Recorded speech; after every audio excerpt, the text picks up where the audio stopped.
Salam dəyərli dostlar. Bayaqdan bəzi jurnalistlər mənim fikrimi öyrənmək istəyirlər.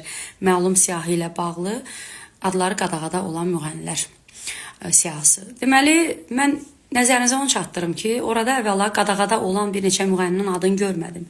Ya ehtimalım budur ki, növbəti siyahı yayımlanacaq, ya da ki, bəzi səhifə adminləri rəsmi siyahıdan indi nəyəsə müqabilində səhifə adminləri, səhifə işlədənlər, onların adlarını çıxarıblar. Amma bilin ki, son vaxtlar qalmaqalları ilə və yaxud qeyri-qanuni nikahdan kənar uşaq doğmaqları ilə gündəmdə olan müğənnilər, bəli, onlar da qadağadadılar. Bunu mən 100% deyirəm sizə. Və əziz dostlar, qaldı ki, mənimlə bağlı gülmüşəm nəyə?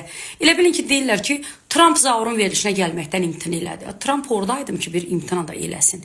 İndi yəni afət heç sizin efirinizə çıxırdım ki, bir imtina da və yaxud qadağa qoyasız ya qoymayasız. Zaten mən bir il öncə, baxın, afətlə üzünə verilişimdə mən bildirmişəm ki, mən efirlərə qadağa qoyuram adımın çəkilməyinə. Baxın, zaur, mən sizə qadağa qoyuram, mənim adımı çəkməyin və şəklimi də oradan yığışdırın. Mənim ehtiyacım yox sizə. Mən zaten televiziya ilə tanınmamışam. Mən televiziya o vaxtı tanıtmaq istəyəndə məndən pul istəyiblər.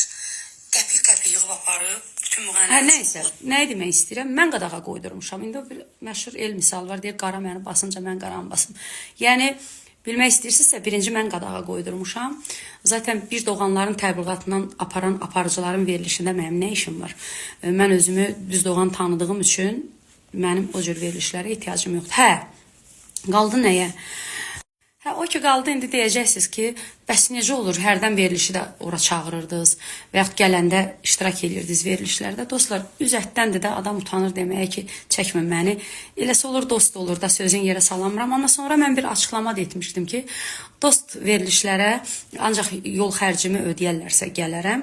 Dost olmayan aparıcıların verilişlərinə isə $5000 qonorar demişdim ki, verərsinizsə mən bu qızıl dəyərli vaxtımı sizə sərf eləyərəm. Zaten xaricdə də müğənnilər efirlərdən pul istəyib, pul müqabilində çıxırlar dostlar. Müğənni efirdən pul alır ki, mən sənə reyting verirəm, mənə pul ödə. Yəni qanun da budur. Adımın o siyahıda olmağını izah etdim.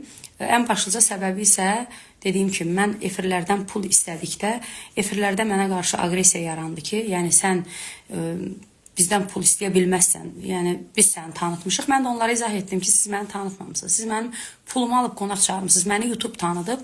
Mən onlardan pul istədikdən sonra büyük məlum siyahıda onlar da neynəsin, mənim adımı ora yazmalıydılar. Çünki bilirdilər ki, o pulu mənə verməyəcəklər. Ona görə də deyir o məşhur el misalı, qara məni basınca mən qaranı basım bu məsələ.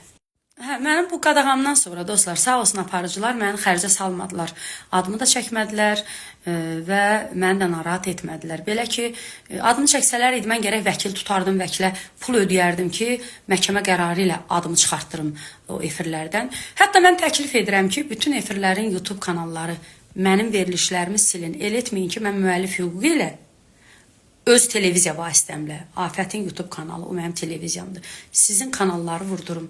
Bərbaşdan deyirəm, mənim bütün verilişlərimi silin oralardan. Mənim ehtiyacım yoxdur.